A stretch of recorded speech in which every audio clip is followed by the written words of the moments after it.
Bro வணக்கம். உங்களோட name bro? Marathon ஃபுல்லாக ஓடிட்டே இருப்பீங்களா? எல்லாமே போவீங்களா? இதோட எத்தனை மாரத்தான்? இதோட 5 மாரத்தான். 5 மாரத்தான். நீங்கள் எந்த ஊர் ஆக்சுவலாக? பெரம்பலூர். பெரம்பலூர். பெரம்பலூர். பெரம்பலூர் டிஸ்ட்ரிக்ட். பெரம்பலூர் ஒகலூர் கிராமம். பூக்குளூரா? ஒகலூர் கிராமம். ஓகே. இப்போ பேராவரணியில் மாரத்தான் எப்படி உங்களுக்கு தெரியும்? நான் இதில் இன்ஸ்டாகிராமில் பார்த்தேன், குரூப்பில் பார்த்தேன். குரூப்பில் பார்த்தீங்களா? குரூப்பில் வரும். ஓகே. குரூப்பில் ஆட் பண்ணி வரும், பார்ப்பீங்க. ஓகே. இந்த மாரத்தான் ஓடி என்ன அச்சீவ் பண்ணுறதுக்காக போகிறீங்க?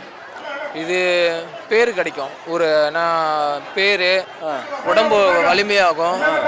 அது இல்லாமல் ஸ்போர்ட்ஸ் எல்லாத்துக்கும் கொண்டு போகணுன்றதுக்காக. அதனால் மாரத்தான் எப்படி உருவாக்கப்பட்டதுன்னு தெரியுமா? மாரத்தான் எப்படின்னு தெரியல, ஆனால் ஸ்போர்ட்ஸ் ரொம்ப முக்கியம் எல்லாத்துக்கும். உங்களுக்கு பிடிக்கும்? எனக்கு பிடிக்கும். நான் அத்லெட் ஆல்ரெடி. என்னோட அத்லெட். ஸ்போர்ட்ஸ்ல கபடிலாம் விளையாடுவீங்களா? என்னோட event 5000 3000 long athlete event. Prize அடிச்சிருக்கீங்களா? ப்ரைஸ் கோயம்புத்தூரில் 1, சேலத்தில் 1 அடிச்சிருக்கேன். ஓகே ப்ரோ, நன்றி ப்ரோ.